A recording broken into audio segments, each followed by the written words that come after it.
असद जैसे ही जल्दबाजी में हॉस्पिटल पहुंचेगा तो जाते ही सबसे पहले सवाल ही अपनी चाची से ही करेगा कि चाची आयजा कहां पर है। तो यहाँ पर आयजा की वालदा तो एकदम से हैरान और परेशान हो जाती हैं, क्योंकि उन्हें तो इस बात के बारे में पता ही नहीं होता कि आखिर सीन चल क्या रहा है, आयजा है कहां, कहां गई है, कहां का कह के गई है। तो यहाँ पर हक्की बक्की तो चची हो जाती है। असद उनके चेहरे पर ये छाई हुई परेशानी देखकर कहने लगता है कि चची सब खैरियत तो है, आप परेशान क्यों हैं?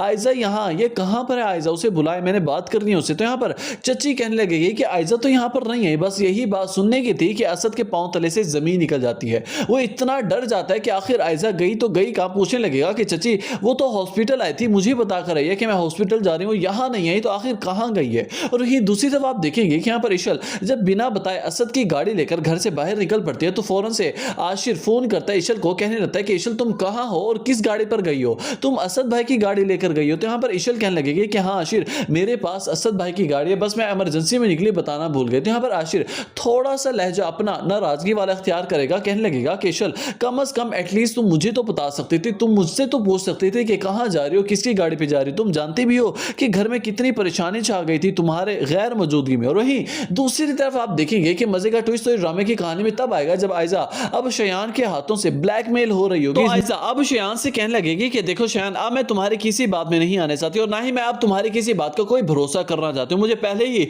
बहुत धोखा दे चुके हो तुम। तो यहाँ पर शयान कहने लगेगा कि देखें, मुझे आपके भरोसे, यकीन और एतबार की कोई जरूरत भी नहीं है, बस मेरी एक शर्त है। तो यहाँ पर आयजा कहने लगेगी तो फिर चाहते क्या हो, किस बात की शर्त की बिना पर मुझसे इस तरह का इम्तिहान ले रहे हो, आखिर क्या डिमांड है तुम्हारी? तो यहाँ पर शयान अपनी डिमांड पेश करते हुए कहने लगेगा कि ईशल की तलाक करवानी है मुझे, बस उसकी तलाक करवाने, समझे, आपका काम हो जाएगा, फिर मैं आपका पीछा छोड़ दूंगा, मुझे आपसे किसी किस्म का कोई मतलब नहीं होगा। तो यहाँ पर आयजा कहने लगेगी कि आखिर क्या दुश्मनी है तुम्हारी ईशल के साथ, क्यों उसकी तलाक करवाना चाहते हो, क्यों उसका घर बर्बाद करवाना चाहते हो तुम?